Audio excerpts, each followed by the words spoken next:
The June Crop Report is one of the most anticipated reports of the year because it is the first report that has some real numbers about this year's total crop acreage and production. Neil Melancon has our story in this week's Bottom Line. The Bottom Line is brought to you by the Cotton Board, strengthening the fiber of our industry. First South Farm Credit, financing rural America since 1933. And by Progressive Tractor and Implement, your Case IH and Kubota dealer. The USDA supply and demand report last week had a couple surprises, a little more corn and a little less beans than thought. Overall, though, it confirmed what traders thought about this year's crop and has put us in a weather market from here on out. Let's take a look at a couple key numbers here, starting with old crop supplies, which showed a little more corn, beans, and wheat. This is due to the drop in export sales we've seen over the last few weeks, as well as that steady South American supply ready to fill any canceled overseas orders.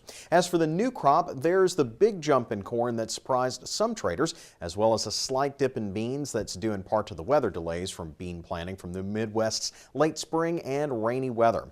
All of these numbers, both old and new crop, are well within the trading ranges expected, so as you can see, traders got more confirmation from this report than anything else.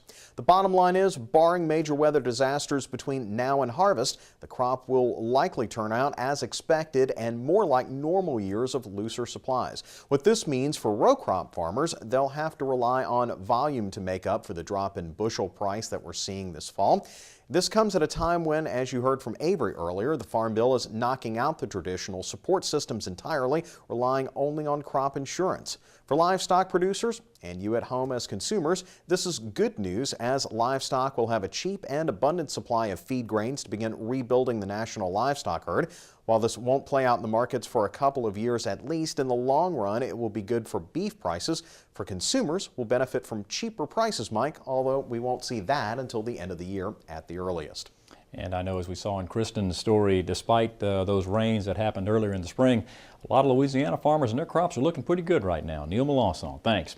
And remember, you can listen to any of Neil's daily radio reports on the Louisiana Farm Bureau Agri-News Radio Network. For a list of stations where you can tune in or listen online, click on over to our website, twilatv.org, and click on the LF Barn link.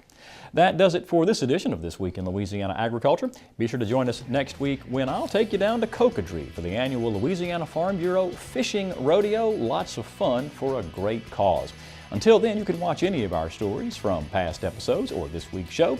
You know the address, twilatv.org. For all of us here at This Week in Louisiana Agriculture, I'm Michael Dana. Thanks for watching, everybody. Hope to see you again right here next week.